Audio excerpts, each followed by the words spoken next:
नमस्कार आप सभी को। आज हम बात करने वाले हैं पीजीटी भर्ती के बारे में, जो अभी अभी निकली है। कल ही इसका नोटिफिकेशन मिला है, उसके बारे में बात करेंगे। आप लोग जुड़ जाइए, फिर स्टार्ट करती हूँ मैं ये सेशन। आवाज वीडियो सब परफेक्ट।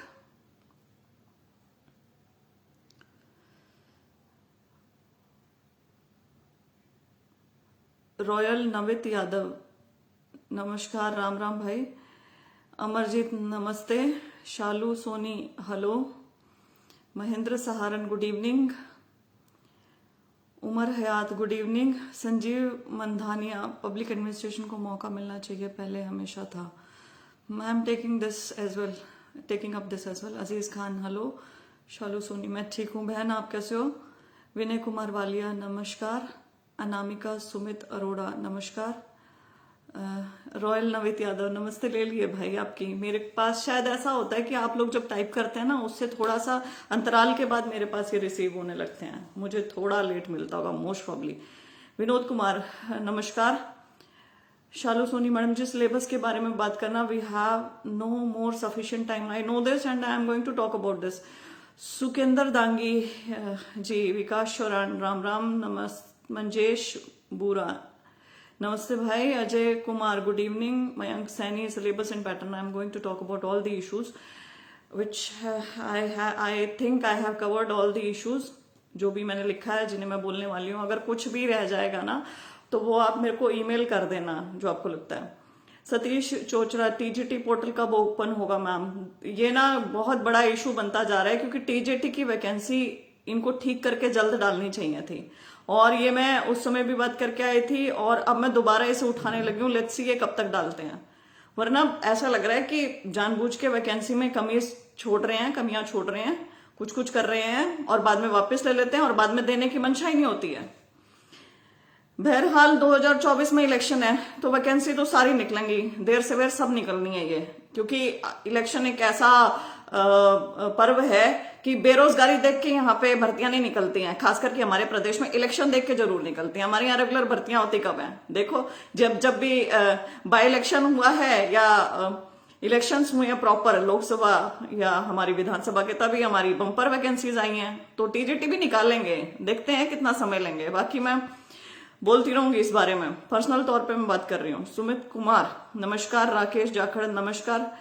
प्रदीप सिंह हाग श्वेता जी राम राम, वालेकुम सलाम, सत श्री अकाल। इन बातों में टाइम खराब ना करके मुद्दे की बात करो। ब्रदर बताऊं क्या, सबको जुड़ना मैं चाहती हूँ, सारे जुड़ जाएं और हम तब स्टार्ट करें। अदरवाइज बस मैं स्टार्ट कर ही रही हूँ, मैं ज्यादा टाइम लेती नहीं हूँ।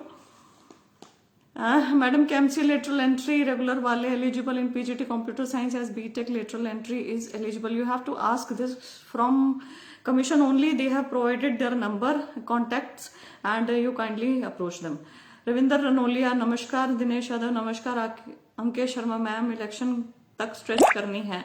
एग्जैक्टली देखो, कब फायदा मिल रहा है सरकार को, जब जस्ट इलेक्शन से पहले बिल्कुल एकदम। देखो, कोई तरस रहा है ना, मान लो मुझे पानी पीना है, मैं कहूँ मुझे पानी दे दो, तो जिसने मुझे पानी दिया, मुझे पानी की वैल्यू समझ नहीं आएगी, मैं पानी पी लूंगी, राइट? और मैं मतलब एक जनरल थैंक्स बोल दूंगी, राइट? अब मुझे प्यास लग रही है, मैं पानी मांग रही हूँ, मैं पानी मांगे जा रही हूँ, मुझे पानी दिया नहीं जा रहा है। मैं पानी मांगे जा रही हूँ, मुझे दिया नहीं जा रहा है। मुझे तरसा दिया पानी के लिए। फिर एक समय आया जब पानी की बोतल मेरे से थोड़ी दूर रख दी कि भाई अब तुझे पानी मिल सकता है। देन मुझे आस होगी कि हाँ मुझे पानी मिलेगा, और मुझे वही क्रूर इंसान जो पानी नहीं दे रहा था, वो ऐसा लगेगा कि हाय बस तू पानी दे दे, तू दुनिया का सबसे अच्छा इंसान, बढ़िया इंसान होगा। और जैसे ही इलेक्शन का समय आएगा, वो पानी मेरे पास आ जाएगा, नौकरी आपके पास आ जाएंगी, आपको नौकरी मिलेगी जैसे मुझे पानी मिला, और मैं पानी पी के कहूंगी धन्यवाद। आप समझ रहे हो? इतना ज्यादा मैं कृतज्ञ फील करूंगी। मैं गुस्सा नहीं फील करूंगी कि तूने मुझे पानी पीने को नहीं दिया, मैं ये फील करूंगी तूने मेरी जान बचा ली, बहुत बहुत धन्यवाद। This is exactly what is happening here, right? So let us start. मैं स्टार्ट करने जा रही हूँ। पीजीटी की भर्ती आई कल, ठीक है। एचएसएससी की एडवर्टीजमेंट नंबर 13/2019 पहले निकली थी, वो रद्द कर दी गई भर्ती, एचपीएससी में भर्ती दे दी गई, जबकि जो इशू का इन्होंने हवाला दिया वो इशू बहुत पुराना था और गजट अमेंडमेंट में लिख दिया था कि भाई जो ग्रुप बी की पहली सर्विसेज हैं, शुरुआती सर्विसेज, वो एचएसएससी करवा सकता है। लेकिन इन्हें कोई ना कोई बहाना करके अभ्यर्थियों की फीस भी तो हजम करनी थी और फिर बाद में इसमें इंटरव्यू भी लागू करना था, 70 और चीजें हो सकती है, तो उसको एचपीएससी में डाल दिया गया। एडवर्टीजमेंट नंबर 32/2022, ठीक है। 2015 में लास्ट पीजीटी की रिक्रूटमेंट निकली थी जो 2018 तक लगाए गए हैं, लेकिन मतलब 2015 में निकली हैं तो आप ये मान के चले कि 2015 में जो वैकेंसीज निकली थी उतने पदों की आवश्यकता थी 2015 में। तो उसके बाद यदि कोई भी भर्ती नहीं हुई है तो लगातार जो विभाग हैं, शिक्षा विभाग है, लगातार अन्य जितने भी सब्जेक्ट्स हैं उसमें रिक्तियां होनी चाहिए थी, क्योंकि समय दर समय, साल दर साल आपकी रिटायरमेंट भी होती जाती है, कुछ और अनहोनी भी हो जाती है, कहीं और किसी की जॉब लग जाती है, छोड़ के भी चला जाता है, तो वो पद भी तो रिक्त होते हैं। लेकिन यहाँ पे जबरदस्त मैजिक होता है हरियाणा में कि आप पद खाली ही नहीं होते हैं। मतलब मुझे समझ नहीं आ रहा है ऐसा कैसे होता है। हाँ, ये जो रिटायर्ड पर्सन होते हैं उन्हें रीइंस्टेट कर लेते हैं, ये एचकेआरएन में ठेके पे भर्ती करने की कोशिश करते हैं, ये सारे उल्टे सीधे काम करते हैं। लेकिन ये उल्टे सीधे काम कह के क्या किए जाते हैं कि जब भी परमानेंट रेगुलर भर्ती आएगी तो आप लोगों को हटा दिया जाएगा या सेवानिवृत्त कर दिया जाएगा। लेकिन क्या असल में ऐसा होता है? नहीं होता है, बिल्कुल भी नहीं होता। ये बैकडोर एंट्रीज होती हैं भाई। ग्रुप बी में सीधी बैकडोर एंट्री हो रही है, घुसा रहे हैं अंदर, बुला रहे हैं। रेगुलर करने की जरूरत क्या है जब कम पैसों में काम चल रहा है? तो ये सब चीजें हो रही है। आते हैं लाइफ टाइम एस्टेट। मैं सारे इश्यूज पढ़ूंगी एक एक करके, ठीक है, और एक एक इशू में इसमें ऑलमोस्ट सभी कवर करने वाली हूं। पहला, life time estate validity. Life time estate validity के लिए बहुत बार पहले आवाज उठा चुकी हूं, बोल चुकी हूं। बहुत सारे अभ्यर्थी बहुत समय से बोल रहे हैं इस चीज को, और मैं बड़ी पॉजिटिव थी और हूं भी इसे लेके कि एस्टेट की लाइफ टाइम वैलिडिटी होगी, over the period of time ये होगी, क्योंकि मेरी जितनी अंदर जितने सर्कल से जैसे बात हुई है, जो भी है, तो ये पॉजिटिव मैं यहां से मैसेज आपको दे रही हूं कि मुझे ऐसा लगता है। बट स्टिल वो जब तक ऑफिशियल किसी कागज पे नहीं आ जाता है हम विश्वास नहीं करेंगे। तो इसके लिए हमें आवाज उठानी है एस्टेट लाइफ टाइम वैलिडिटी। बहुतों ने लाइफ टाइम के चक्कर में रिसेंट एस्टेट फॉर्म नहीं भरा, तो ये उनकी गलती। आपने क्यों नहीं भरा? आपको भरना चाहिए था ना। जब तक ऑफिशियल किसी कहीं पे लिखा नहीं आ जाता है तब तक किसी को बिलीव नहीं करना है हमें, राइट? लेकिन मोस्ट प्रॉब्ली आ जाएगा। दूसरा, रिसेंट एस्टेट के रिजल्ट कि वेट करेंगे क्या? एस्टेट 2022 को शामिल करेंगे क्या? ये बहुत बड़ा सवाल रहेगा सरकार और एचपीएससी से। देखते हैं इसका क्या रहेगा। 2019 और 2022 एचएसएससी एचपीएससी 3 साल तक, 2019 में जब ये भर्ती निकली थी एचएसएससी के द्वारा, अभ्यर्थी उसी पैटर्न पे तैयारी करते रहे। सिलेबस मेंशन्ड था, पैटर्न मेंशन था, अभ्यर्थियों को पता था कि ऐसे तैयारी करनी है, वो करते रहे। अचानक से इसे एचपीएससी को दे दिया, तो अब क्या सिलेबस रहेगा, क्या पैटर्न रहेगा, क्या क्राइटेरिया रहेगा, ये कौन बताएगा? और क्या ये एकदम आप मिराकुलसली मतलब अलग कर देने वाले हो, एकदम भिन्न कर देने वाले हो एचएसएससी से, या उसमें कुछ कॉमन भी डालने वाले हो? ये बहुत बड़ा सवाल है, क्योंकि एडवर्टीजमेंट के साथ ना सिलेबस दिया गया है, ना पैटर्न दिया गया है, ना ही क्राइटेरिया बताया गया है कि कैसे भर्ती करने वाले हैं। एक क्लॉज जरूर मेंशन्ड है जिसके बारे में मैं लास्ट में बात करूंगी, लेटर स्टेजेस पे बात करूंगी। लेकिन अभी आपने एडवर्टीजमेंट के साथ सिलेबस क्यों नहीं दिया है? पहला सवाल। दूसरा, क्राइटेरिया और पैटर्न क्यों नहीं बताया है? ये बताया जाए। और यहां मुझे पर्सनली जो भी मेरा इनके साथ अनुभव रहा है उसके हिसाब से बता सकती हूँ कि मुझे डर लग रहा है ये कहीं एकेडमिक जो क्वालिफिकेशंस है उसको बीच में ना घुसा दें रिटन एग्जामिनेशन के। ये चीज ना हो जाए, और ये चीज होनी नहीं चाहिए, क्योंकि सेमेस्टर के आधार पे अलग नंबर मिलते हैं अभ्यर्थियों को, वैसे अलग नंबर मिलते हैं। अगर एकेडमिक क्वालिफिकेशंस को लेते हैं तो वहां बहुत गड़बड़ सिस्टम हो जाएगा, और ऐसा इन्होंने कर रखा है। क्राइटेरिया भी जानबूझ के अभी नहीं दिया एडवर्टीजमेंट के साथ। क्यों नहीं दिया? क्राइटेरिया इन्होंने असिस्टेंट प्रोफेसर की भर्ती में छुपाया था। ये क्या करते हैं जो मुझे समझ में आया असिस्टेंट प्रोफेसर की भर्ती से, ना मुझे बोलने में डर लगता है एचपीएससी ना हरियाणा सरकार, मुझे ये चीज बोलने में डर लगता है कि आपने क्राइटेरिया जानबूझ के पहले छुपाया, आपने फिर अब देख के सिलेक्शन किया जिसकी करनी थी, उस हिसाब से बाद में आपने क्राइटेरिया डिजाइन किया। This can happen here as well. तो हमें हर हालत में सिलेबस, हर हालत में एग्जाम पैटर्न और हर हालत में क्राइटेरिया ऑफ सिलेक्शन चाहिए ही चाहिए, ये तीनों चाहिए एग्जामिनेशन से पहले पहले, और जल्दी से जल्दी दो। आप कह रहे हो फरवरी में एग्जाम ले लोगे, अब तक बच्चों के पास नवंबर में आपने ये चीजें दी भी नहीं, भर्ती निकाल दी बिना बात की। क्या बोगस सी भर्तियां निकालते हो, उसमें कुछ दे दिया करो। क्या बताते हो, क्या बताना चाहते हो? जो आपने भर्तियां दी हैं उसके ऊपर भी आते हैं। अभी 2019 में जो अभ्यर्थी योग्य थे उस भर्ती में, एज वाइज भी, एस्टेट वैलिडिटी वाइज भी, उनका क्या होगा? एज रिलैक्सेशन का क्या हुआ? उन्हें इस भर्ती में मौका मिलेगा क्या? यह बहुत बड़ा सवाल है, क्योंकि उनकी फीस तो आप हजम कर गए हैं, उनकी फीस तो आप खा गए हैं, तो उनको मौका मिलने वाला है क्या? क्या करने वाले उनके साथ?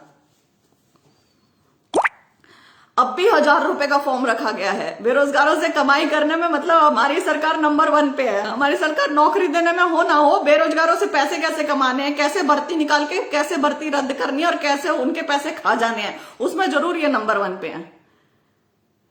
एज रिलैक्सेशन चाहिए हमें। 2019 में जिन अभ्यर्थियों ने फॉर्म भरा था और जो उस टाइम एलिजिबल थे, जो आपकी गलती की वजह से आपने भर्ती रद्द करी है, उन अभ्यर्थियों को एज रिलैक्सेशन दिया जाए, एस्टेट की रिलैक्सेशन दिया जाए। एस्टेट खैर लाइफ टाइम वैलिड हो जाएगा तो ये वाला पॉइंट रहेगा नहीं, लेकिन स्टिल अगर ये ऑफिशियल डॉक्यूमेंट पे कहीं नहीं लेके आते हैं तो वो वाली वैलिडिटी अभी हमें चाहिए हर हालत में इस वैकेंसी में। ऐसा नहीं है कि तुम लोग भर्तियां निकाल लोगे, पैसे खाते रहोगे, लोगों की करियर के साथ भी खेल रहे हो, भावनाओं के साथ भी खेल रहे हो, हर एक चीज के साथ खेल रहे हो। मतलब टॉय खिलौने बना दिए हैं बेरोजगार, यहां से वहां बस इनको टॉस करते रहो। जो विषय 2019 में आए थे और जो विड्रॉ कर लिए गए वो महत्वपूर्ण विषय थे। असल में तो वहां पर भी थोड़े बहुत और विषय ऐड होने चाहिए थे। अभ्यर्थियों की डिमांड थी कि ज्योग्राफी की क्यों नहीं है, ये बहुत सारे अन्य विषयों की वहां पे भी डिमांड चल रही थी, लेकिन यहां तो कमाल ही कर दिया, गजब कर दिया। यहाँ की अगर हम पढ़ते हैं ना, मतलब मैंने लिस्ट पढ़ी और मुझे पढ़ के ऐसा लग रहा था कि ये ना सिर्फ और सिर्फ मजाक बनाने के लिए वैकेंसी आई हुई है। फाइन आर्ट्स के, computer science, music, physical education, mostly जो पद है वो इनके हैं। मैं ये नहीं कहती कि ये जरूरी सब्जेक्ट नहीं है, मैं ये कहती हूं कि यदि किसी लिस्ट में जरूरी सब्जेक्ट गायब हो और fine arts, music, computer, physical education ऐसे आ जाए तो क्या करें? कॉमर्स के 304 से 180 पद हो गए, 124 पद खा गए उनके। 2019 से 2022 में वो पद खत्म हो चुके हैं। कंप्यूटर साइंस के 1373 पद निकाले थे पहले, 1633 अब निकाले, 260 बढ़ा के निकाले हैं कंप्यूटर साइंस के। फाइन आर्ट्स के 35 थे, अब 580 निकाले हैं, 545 बढ़ा दिए गए। जब फाइन आर्ट्स के स्टूडेंट से मेरी बात हुई तो मुझे पता चला कि टोटल एस्टेट ही 500 से कम है हरियाणा में। फाइन आर्ट्स के एस्टेट ही 500 से कम है, वैकेंसी आप 580 निकाल रहे हो। समझ नहीं आया मुझे यहाँ पे ये चीज। तो यहां मंशा समझते हैं हम, समझना, read between the lines too. हालांकि मैं सब कुछ बोल ही रही हूं। उसके बाद हिस्ट्री के 329 से 220 पद कर दिए, 109 यहां पे गायब कर दिए। मैथ्स के 522 से 250 पद कर दिए, 272 यहां पे खत्म कर दिए। म्यूजिक के 35 से 80, 45 बढ़ा दिए। फिजिकल एजुकेशन के 241 से 680 कर दिए, 439 बढ़ा दिए। तो आप समझ रहे हो क्या किया है इन्होंने। और जो पद गायब कर दिए, बायोलॉजी के गायब कर दिए 127 पद, केमिस्ट्री के गायब कर दिए 131, इंग्लिश के 530, हिंदी के 194, उर्दू के 6। जब आरटीआई लगाते हैं ज्योग्राफी की, जो काफी समय से सोशल मीडिया पे घूम रही थी, उसमें आरटीआई में हरियाणा सरकार बताती है कि इनके पास 443 पद खाली हैं ज्योग्राफी के। खाली है तो उनका क्या करोगे? खत्म करोगे क्या? भूगोल की स्ट्रीम स्कूलों से, जैसे स्कूल खत्म किए हैं वैसे भूगोल भी खत्म कर दो।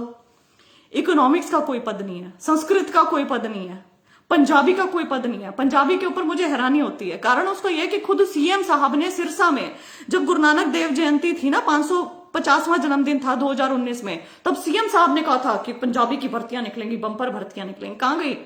मुख्यमंत्री की जुबान की कोई वैल्यू नहीं है। मुख्यमंत्री ऐसे आश्वासन देते हुए घूमते रहते हैं यहां से वहां। बेरोजगार पागल हैं आपके पास, इधर से उधर चक्कर काटते रहते हैं, आते रहते हैं। बेवकूफ हैं हम लोग। 176 पोस्ट टीजीटी पंजाबी की निकली थी 2019 में, लेकिन वो भी विड्रॉ कर ली। ये बताओ क्या करते हैं? मैं क्या करूं, ये दूर से पानी की बोतल दिखाते हैं, ये देखो पानी, देते हैं नहीं है। देंगे कब? इलेक्शन के पास। जब देंगे जब तुम मर रहे होगे, जब तुम हाथ जोड़ के पानी मांगोगे और जब पानी देंगे और तुम कहोगे hi thank you very much, तुमने हमें बचा लिया, जब सोचने समझने की शक्ति गायब हो जाएगी ना, तब पानी मिलेगा। यही चीज तो हो रही है यहाँ पे, और क्या हो रही है। ये क्या वैकेंसी निकाली आपने? 3800 पहले निकाली थी, 3800 अब निकाल दी, लेकिन किससे? कहाँ है हिंदी, इंग्लिश, उर्दू, पंजाबी, संस्कृत लैंग्वेज के विषय? कहाँ है biology, chemistry, physics, science stream पूरी पूरी खत्म? कहाँ है इकोनॉमिक्स, साइकोलॉजी, कहाँ है ये सब पद? इनके टीचर्स नहीं चाहिए हमें हरियाणा में। जानबूझ के फाइन आर्ट्स, म्यूजिक दिख नहीं रहा हमें। अरे इनके ये पद भी निकाल दो, लेकिन जरूरी पद, लैंग्वेज पद,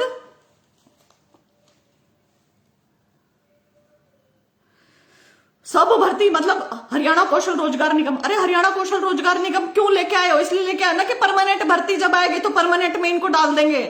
संस्कृत के पद वहां से, पंजाबी के तो शायद वहां से भी नहीं दिए हैं, कम दिए हैं। मैथ्स के पद सारे वहां चला दिए, इंग्लिश के, हिंदी के। परमानेंट भर्ती आ गई है जी, परमानेंट भर्ती आपने निकाली है। तो जो जो आपने ये वादे कर करके कर रखा था ना कि फॉर द टाइम बीइंग ये टीचर लगेंगे, तो फॉर द टाइम बीइंग वाला क्लॉज वहां से हटा के ना रेगुलर वैकेंसी में इनको डाल दो। जरूरी है ये चीजें। शिक्षक जरूरी है समाज के लिए।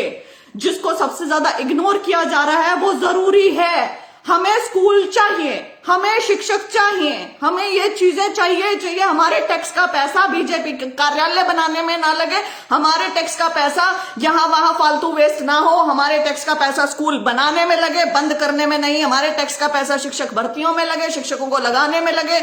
हमारे टैक्स का पैसा ये जो आप मेडिकल स्टूडेंट्स को कैसे 40 लाख लूटने की कोशिश कर रहे हैं उनकी पढ़ाई में लगे। हमारे टैक्स का पैसा अस्पतालों में लगे। हमारे टैक्स का पैसा लग कहां रहा है? आई एम एक्सट्रीमली, मतलब मैं इतनी ज्यादा एकदम एक इंसान फेडअप हो जाता ना किसी चीज से कि भाई फेडअप विद द सिस्टम, कि कहीं तो तुम्हारा कहीं तो सुधार दिख जाए। आते आगे आ रही हूं मैं, आगे हर एक चीज के ऊपर आ रही हूं। 2015 में हमें इतने टीचर्स की जरूरत थी जब वैकेंसी निकली थी, ठीक, जो लगाए थे। उसके बाद 2019 में हमें इतने पदों की जरूरत थी, इतने टीचर्स की, इतने इतने विषयों के। कहां गए भाई? स्कूल खत्म, टीचर खत्म। या फिजिक्स वाला मैथ्स पढ़ा लेगा, मैथ्स वाला फिजिक्स पढ़ा लेगा, या आपके हिसाब से तो कंप्यूटर साइंस वाला उर्दू और पंजाबी भी पढ़ा लेगा, क्योंकि उसके तो पद निकले नहीं है। कॉमर्स वाला बायोलॉजी पढ़ा लेगा, फाइन आर्ट्स म्यूजिक वाला शायद केमिस्ट्री, इकोनॉमिक्स, ज्योग्राफी पढ़ा लेगा, है ना? यही तो इनकी थ्योरी है। पता हो पीजीटी किसके लिए होता है? पोस्ट ग्रेजुएट टीचर होता है। आपने तो 1:30 बना दिया। मैंने पहले भी कहा था 1:30 5वीं 6ठी क्लास तक चल जाएगा। वो टीचर हर एक 5वीं क्लास तक चल जाएगा। वो टीचर हर एक सब्जेक्ट पढ़ा लेगा। उसके ऊपर हर एक बच्चे को हर एक सब्जेक्ट का टीचर चाहिए। मैथ्स का अलग टीचर चाहिए, साइंस का अलग टीचर चाहिए। और पीजीटी में तो physics, chemistry, biology, 11th 12th के बच्चे क्या पढ़ेंगे? साइंस का टीचर पढ़ा देगा क्या? फिजिक्स, केमिस्ट्री, बायोलॉजी सब कुछ, इकोनॉमिक्स, कॉमर्स, ये सारे चाहिए भाई। 30:1 हमारे मुख्यमंत्री बोलते हैं। 30:1 मुख्यमंत्री साहब कभी सुने और अभ्यर्थियों की कि 30:1 यहां तक नहीं चलता है। दूसरी चीज, जो जो आप आश्वासन कर करके आते हैं कि पंजाबी की पोस्ट निकाल देंगे, फलाने के निकाल देंगे, वो आश्वासन पूरे भी कर लिया करो, या बोलने के लिए होते हैं, या अभ्यर्थी आ गए इनको टरकाओ किसी तरीके से। ठीक है, इनके मन की बात बोल दो थोड़ी सी और इनको भेजो। ठीक है, इनके मन की बात बोल दो, इनका अनशन तुड़वा दो। ठीक है, इनके मन की बात बोल दो, 1-2 आश्वासन बोल दो और इनको करो साइड में। यही तो चल रहा है, साइड लाइन ही तो कर रहे हैं। तो ये भर नहीं रहा है क्या हमारे अंदर? भर रहा है ना हमारे अंदर, प्रेशर बिल्ड कर रहे हैं ना। तो जब ऐसे प्रेशर डालेंगे तो स्प्रिंग की तरह उछल के भी तो आएगा सब कुछ। एनीवेज, इसके बाद गुड एकेडमिक रिकॉर्ड वाली जो चीज है, ये बहुत सारे अभ्यर्थियों ने मुझे लिखा और मैंने इसमें पढ़ा भी, और ये सच में वैलिड पॉइंट है। गुड एकेडमिक रिकॉर्ड की कंडीशन अब एचपीएससी ने चेंज कर दी है। ये कंडीशन जो एचपीएससी ने डाली है, ये पहले डाली थी 2015 में एचएसएससी ने, फिर इसके ऊपर केस हुआ था, फिर उसके बाद स्टैंड लिया गया था, चेंज हुआ था। और फिर उसके बाद जब ये स्टैंड लिया गया था ना, Rakesh Kumar and another versus state of Haryana CWP number 19747 ये केस था। HPSC हरियाणा सरकार, ये हम बताएंगे आपको, क्योंकि आप लोग एडवर्टीजमेंट बनाते हो तो देखते नहीं हो। आप लोग एडवर्टीजमेंट तो बस कॉपी पेस्ट करनी होती है, यहां से कॉपी करके यहां पे पेस्ट कर दी और अपने मतलब की जो सिलेबस एग्जाम पैटर्न क्राइटेरिया था वो गायब कर दिया। क्यों? वो अपने हिसाब से करना है, बंदे भी तो सेट करने हैं, राइट। तो यहां से ये बस ये चेप दिया और वो उठाना भूल गए हैं। तो ये चेपते हो तो आगे उनके कोरिजेंटम भी पढ़ लिया करो जो उन्होंने आगे निकाल रखे हैं। राकेश कुमार का जब ये केस हुआ था तो ये जो गुड एकेडमिक रिकॉर्ड है इसकी कंडीशन चेंज हो गई थी और अब मैं ये पढ़ रही हूं, आपके लिए मैं ये पढ़ रही हूं, ठीक है, ताकि आप इसे चेंज कर सकें। गुड एकेडमिक रिकॉर्ड जो इन्होंने निकाला है, इनके हिसाब से in case of direct recruitment consistent good academic record means that out of lower qualification that is matric 10+2 graduation, सबके बीच में स्लैश है, ठीक है, then the requisite minimum qualification one must secure at least 50% in 2 lower exams and 45% in 3rd lower exam.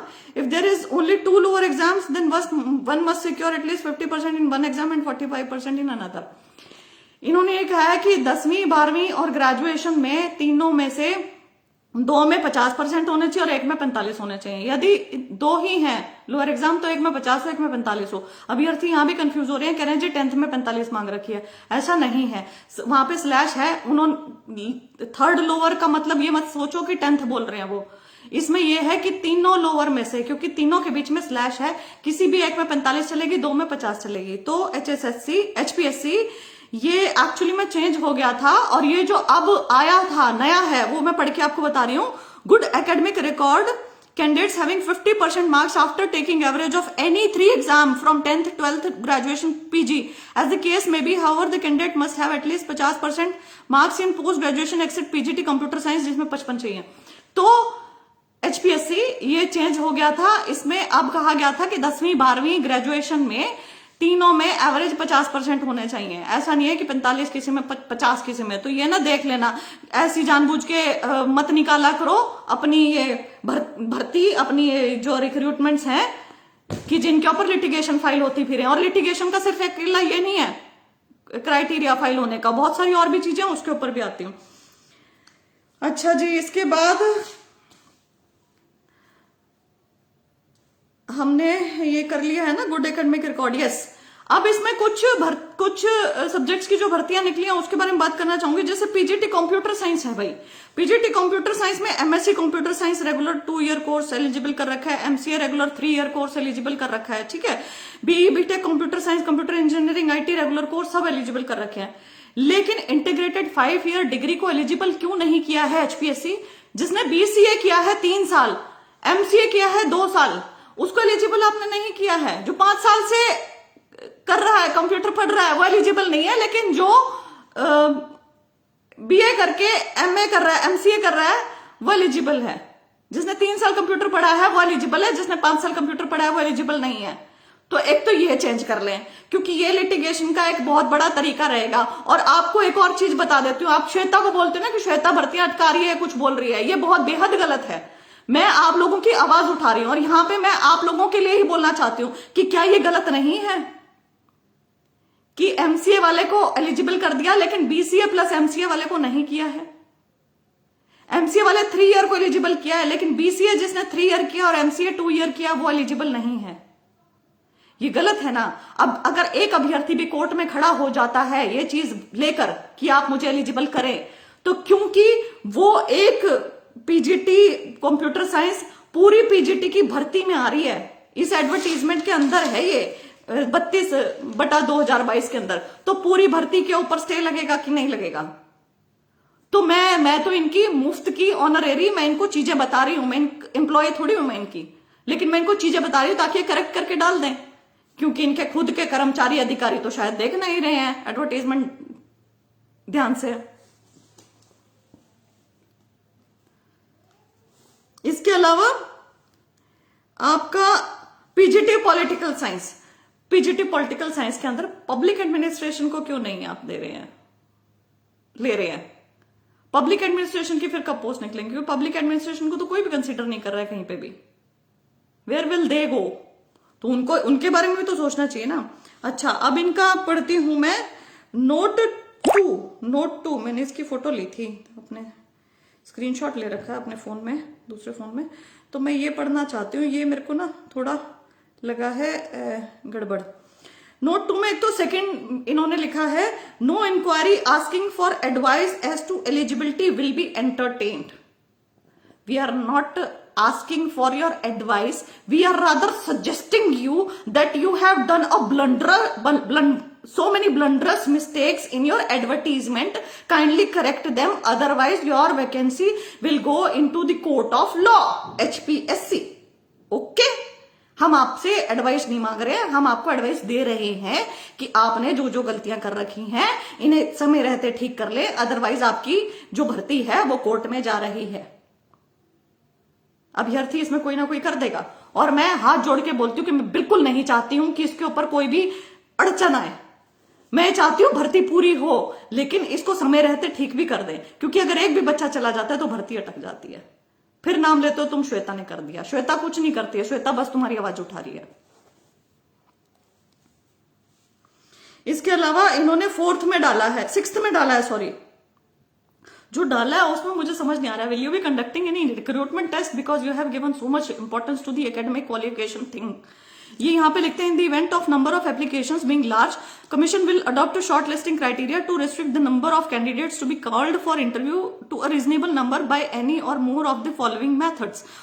First, on the basis of percentage of marks of the candidates in the essential minimum educational qualification prescribed in the advertisement, on the basis of percentage of marks of the candidates in different educational qualification with weightage as decided by the commission। अब यहाँ पे ना ये इतने शाणे हैं, इन्होंने ये जो क्लॉज डाला है, और ये क्लॉज इतना खराब है ना, इतना खराब है, मैं बता नहीं सकती कि ये कितना खराब है। अब इसमें जो मीनिंग, हम मीनिंग समझेंगे।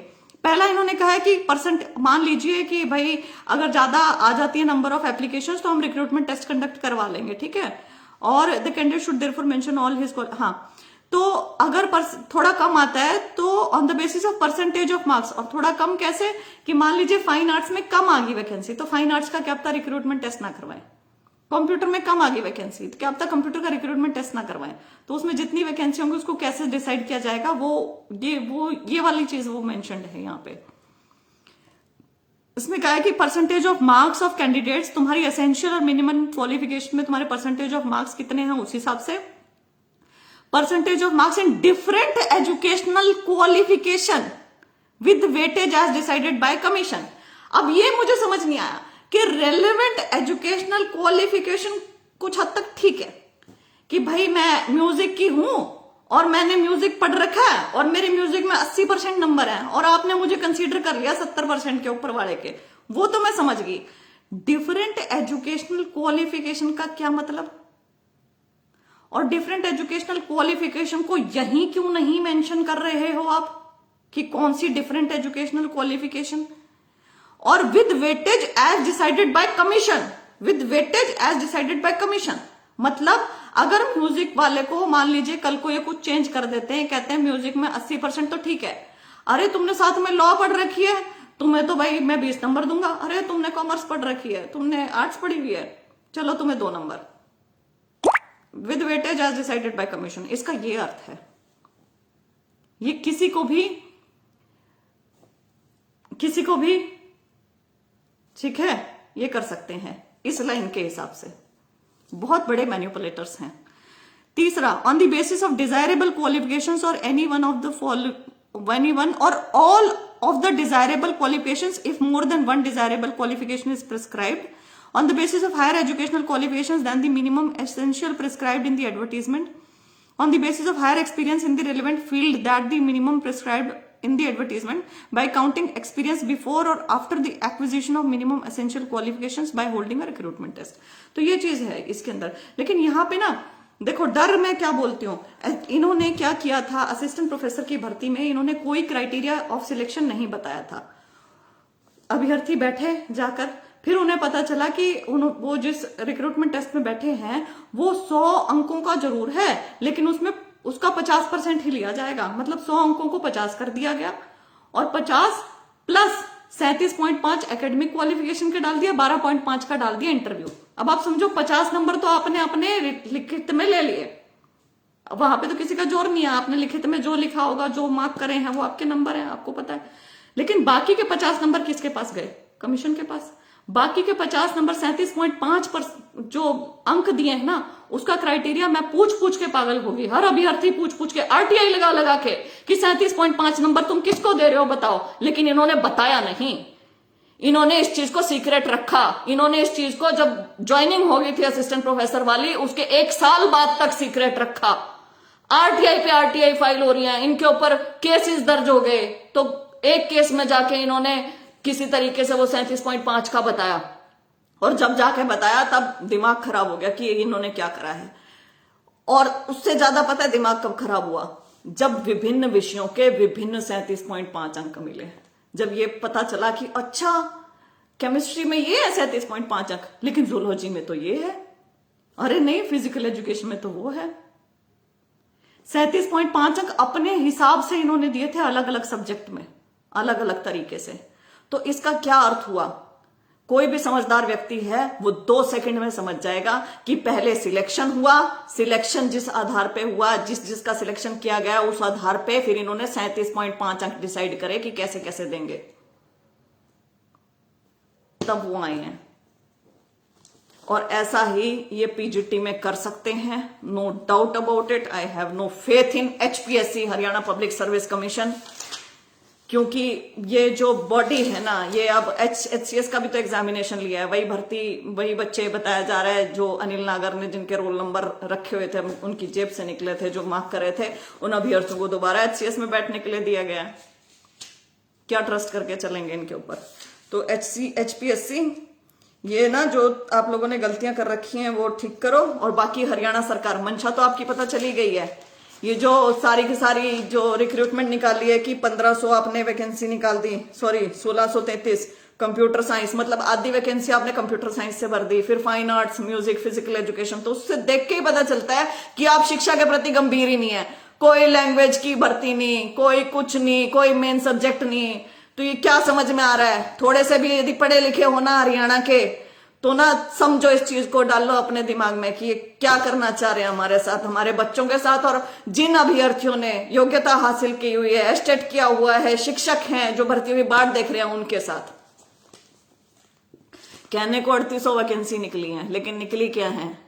कोई अनभिज्ञ नहीं है, जितने शिक्षक हैं सब जानते हैं इस चीज को।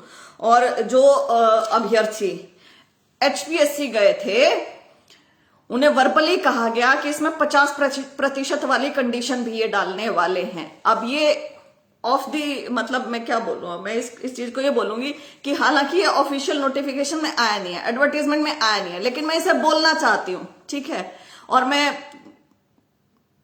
इनको जो वर्बली बोला गया है वो आपको बता रही हूं। 50% की कंडीशन का अर्थ होगा कि यदि कोई अभ्यर्थी 50% अंक ले लेता है एग्जामिनेशन में, तो ही अगली स्टेजेस पे जा पाएगा, इंटरव्यू की स्टेज तक जा पाएगा, अदरवाइज नहीं जा पाएगा। ये इन्होंने एडीओ में करा है, ये जितनी आगे सारी सारी भर्तियां आ रही है, शायद वेटरनरी सर्जन, ये सब कुछ सब में है ये 50% वाली कंडीशन। तो ये जो कंडीशन है ये डालने का औचित्य क्या है? आप अभ्यर्थियों की नॉलेज चेक कर रहे हैं, ठीक है, बहुत अच्छी बात है, फिर पेपर उसी हिसाब से आना चाहिए। लेकिन जो मुझे पर्सनली लगता है वो ये है कि भर्ती 3800 की जरूर निकली है, होंगे 1,500 2,000 ही, 1,500-2,000, इससे ज्यादा नहीं, क्योंकि एग्जामिनेशन ऐसा बनाया जाएगा कि कोई 50% क्रॉस ना कर पाए या हरियाणा वाले ना कर पाए। मैं बहुत ज्यादा आहत हूं ये चीज देखकर। पंजाबी वैकेंसी के लिए बोल दिया है गुरनाम भाई। मेरे हिसाब से मैंने जितने इश्यूज हैं सारे के सारे यहाँ पे कवर कर लिए हैं। जो अगर कोई रह गया होगा तो मुझे ईमेल कर देना। मैं यहाँ आपको ना ये कहना चाहती हूँ कि देखो, मैं बहुत पॉजिटिव हूँ इस चीज को लेके कि भर्तियां रेगुलर निकलनी चाहिए, रेगुलर भर्तियां होनी चाहिए, बेरोजगारी जितनी है हमारे प्रदेश में वो दूर हो जाए, हर एक योग्य बच्चे को रोजगार मिलना चाहिए, उसका अधिकार है। सरकारें आती ही इसलिए है कि वो बच्चों को रोजगार दे। मेरी इतनी मंशा रहती है, मेरी बिल्कुल ऐसी मंशा रहती है कि मैं तुम्हारी एडवर्टीजमेंट वापस करवाऊं या नेगेटिव उसमें तुम मुझे देखो, ऐसा कुछ भी नहीं है। Because I have been through it. आप जहां पे हो वहां पे मैं रह चुकी हूं, उस दर्द को महसूस कर चुकी हूं, उस प्रक्रिया से गुजर चुकी हूं, राइट। और उस प्रक्रिया से गुजर चुकी हूं, इनसे भिड़ चुकी हूं, सुप्रीम कोर्ट तक लड़ चुकी हूं, तो मैं जानती हूं कि ये कहां कहां क्या क्या करते हैं। इस वैकेंसी में मैंने जितनी बातें बोली हैं, आपको इसमें से कुछ भी लगा? चीज कि भाई मैंने गलत बोली है। हम क्यों ना डिमांड करें कि हमें सिलेबस मिले एडवर्टीजमेंट के साथ, हम क्यों ना डिमांड करें हमें पैटर्न मिले, हम क्यों ना डिमांड करें कि हमें क्राइटेरिया ऑफ सिलेक्शन बताएं। ये बड़ी इंपॉर्टेंट चीजें हैं। क्यों ना डिमांड करें एक बच्चा इंग्लिश वाला, हिंदी वाला, Urdu, Punjabi, physics, chemistry, biology, ये आपका इकोनॉमिक्स, साइकोलॉजी, ये बच्चे क्यों ना डिमांड करें कि इनकी वैकेंसी आए। कहाँ गए इनकी वैकेंसी, कौन खा गया इनकी वैकेंसी, चाहिए नहीं क्या इनके टीचर्स, क्यों ना डिमांड करें भाई। ये एस्टेट वैलिडिटी वाले इश्यूज आप देखो ना, एस्टेट क्यों ना डिमांड करें, एस्टेट लाइफ टाइम वैलिडिटी आप बोल रहे थे, एस्टेट 2022 वाले क्यों ना डिमांड करें कि भाई आपने हमसे अभी अभी फॉर्म भरवा दिए और अभी आपने इतने सालों बाद वैकेंसी निकाली है, हमें भी इसमें एलिजिबल कर दो। क्यों ना डिमांड करें 2019 वाले वो अभ्यर्थी जिनकी एज अब ज्यादा हो गई है कि हम जी 2019 में एलिजिबल थे, आपने हमसे पैसे भरवाए और अब हमारी एज ज्यादा हो गई, अब आप वैकेंसी निकाल रहे हो और हमें कंसीडर नहीं कर रहे हो, उनके पैसे भी खा गए, उनका सपना भी तोड़ दिया। क्यों ना डिमांड करें वो वाले जिनके एस्टेट वहां पे इनवैलिड हो गए, 2019 में वैलिड थे, जो भी योग्य थे, क्यों ना डिमांड करें कि वो अब इसमें आए। मुझे एक चीज बताओ, कौन गलत है इसमें, गलत कौन है? गलत है सरकार। अगर हिम्मत हो तो सरकार से लड़ो, श्वेता से मत लड़ो। श्वेता जितना ज्यादा बोल रही है ना, समझो कि उसके कितने रिपरकशन से वो झेल भी रही होगी। ऐसा नहीं है कि श्वेता बेबाक ऐसे ही बोल रही है।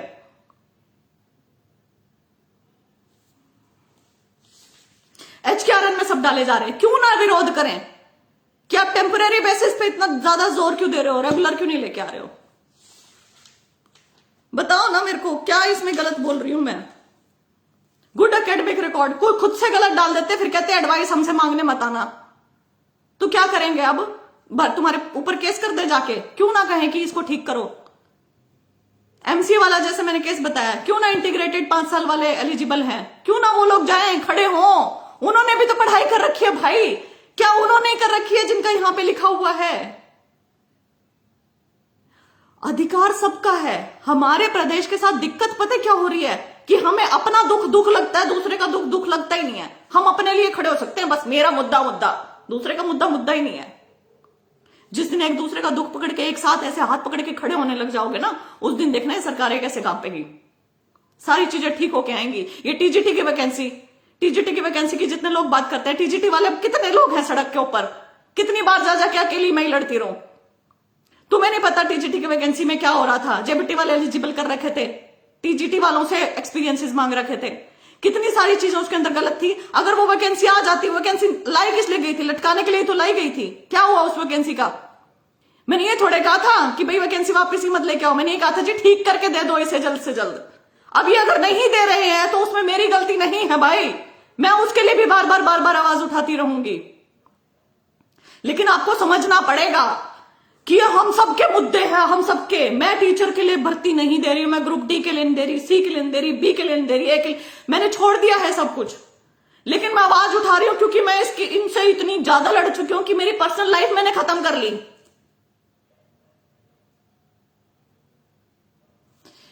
कितने संस्कृत, पंजाबी, मेरे सब्जेक्ट की भर्ती नहीं आई है, ये नहीं आई है, वो नहीं, कितने लोग मतलब कितने ज्यादा दुखी है। तुम एक दूसरे का दुख नहीं समझ सकते हो। मुझे इतना फील क्यों होता है? मैं ही इमोशनल इंसान हूं एक अकेली इस धरती के ऊपर, या हरियाणा के अंदर।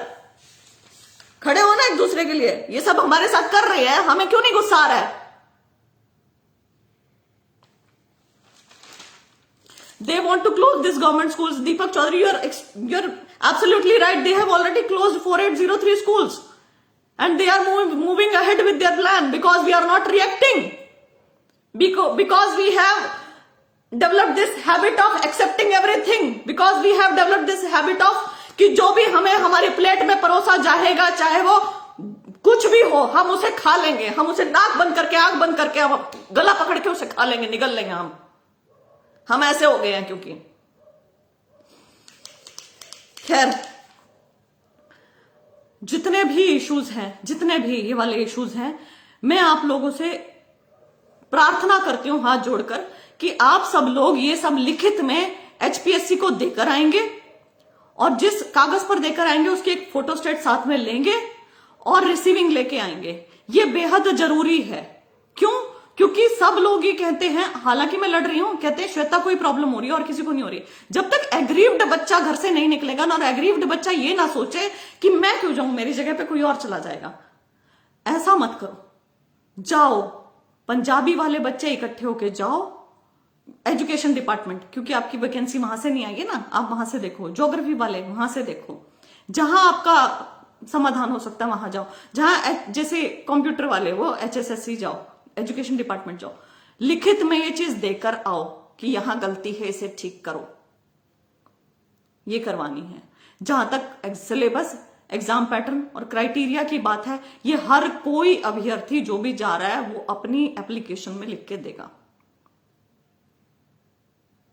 ठीक है सुमन लता बहन, मैंने ये सारा कुछ पीछे बोल दिया है, आप उसको देख लेना। मैं कह रही हूं अपने इशू पे फोकस करो, और जो जनरल इशू रहेगा ना, जैसे आपको सिलेबस चाहिए, क्राइटेरिया चाहिए, एग्जाम पैटर्न चाहिए, तो उसके बारे में सब लिखेंगे। हमें चाहिए, हमें दूसरी असिस्टेंट प्रोफेसर वाली भर्ती नहीं चाहिए यहाँ पे, क्योंकि आप हर एक केस में से बच के निकल रहे हैं यहां से, इसका मतलब ये नहीं है कि आप गलत नहीं है।